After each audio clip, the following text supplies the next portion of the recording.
New Orleans is one of the most historically significant cities in the United States, but beneath the surface lies an archaeological treasure trove. Recent finds tell us a lot about who we are, but some wonder if enough is being done to preserve and protect ancient treasures. Rob Masson shows us the city beneath the city.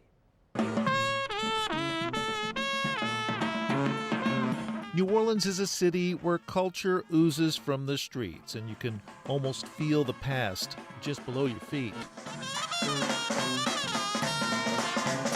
Oftentimes, the deeper you go, the more you find.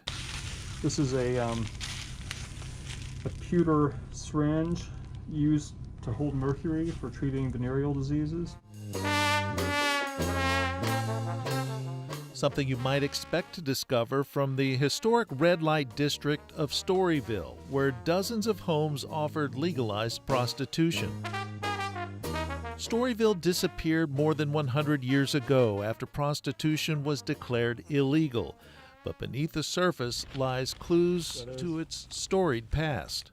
Bisque porcelain hand is a jewelry holder, like a ring holder. The real treasure troves in holes or privies discovered behind many of these historic homes where they had outhouses. Pine tar cordial does not sound very pleasant to me.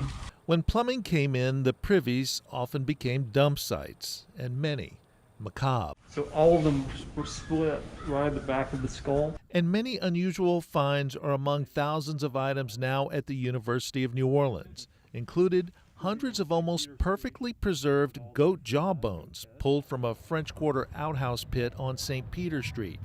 Archaeologists wanted to know why so many goat jaw bones.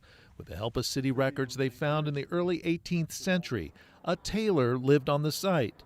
The tailor used goat brain chemicals. And the most likely explanation that we could come up with was they were using the brains for processing and tanning hides. Experts say just about any time you dig in the French Quarter and surrounding areas, you uncover evidence of civilizations going back up to 300 years. We even found a few corked bottles that the archaeologists noted gave off a boozy aroma. Archaeologists for the historic New Orleans collection uncovered many significant items when it recently renovated its property on Royal Street at the old Seigneurie Brûlatour house. In the well, we found a whole lot of mid to late 19th century items that had kind of been most likely tossed into the well after it was no longer in use. Among them, tins with French labels used to store everything from cosmetics to sardines.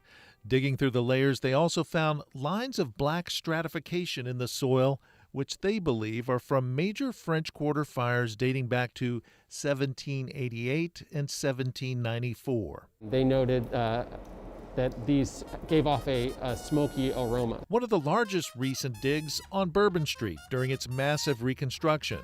Researchers uncovered an old streetcar railroad tie now on display in the mayor's office, as well as a 16-inch iron pipe dating back to one of the city's earliest water systems. It was part of the water system here, installed in about 1880, give or take 5 years.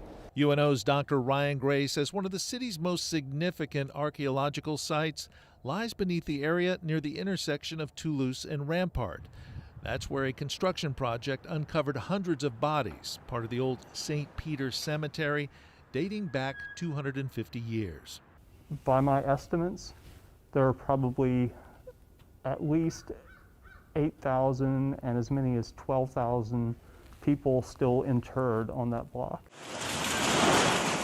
A building collapse at 810 Royal Street in 2014 provided archaeologists a rare opportunity to explore soil that had been unearthed for nearly 300 years. Thanks to the new owners after the building collapsed, the new owners inviting us in and giving us the opportunity, we were able to do 3 years of excavation. UNO archaeologists found pottery and other artifacts from Native American, southern France, and England dating back to the 18th century. It's a copper crucifix, probably from the 1720s. While the artifacts found beneath the streets and buildings of New Orleans are fascinating, few visitors get to appreciate them. But all that could be changing soon. We've been launching a New Orleans historical called The City Beneath the City. The reason for some of these discoveries? Federal law requires archaeologists be on hand for any federal project to protect archaeological treasures.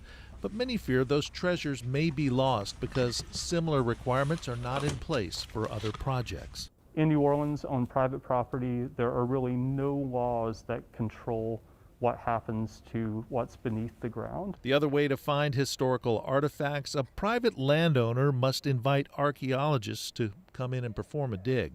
I think leaving it up to individual property owners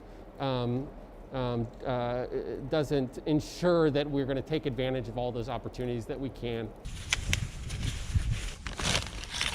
Archaeologists would like to see that change. The fingers came out, and it was kind of a testament to how good of a job they did excavating that they didn't break them off.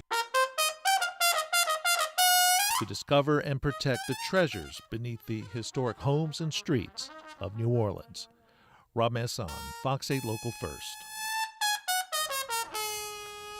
Dr. Ryan Gray from UNO says many times homeowners who recognize the potential significance of the soil beneath their properties will call them to give them permission for an excavation.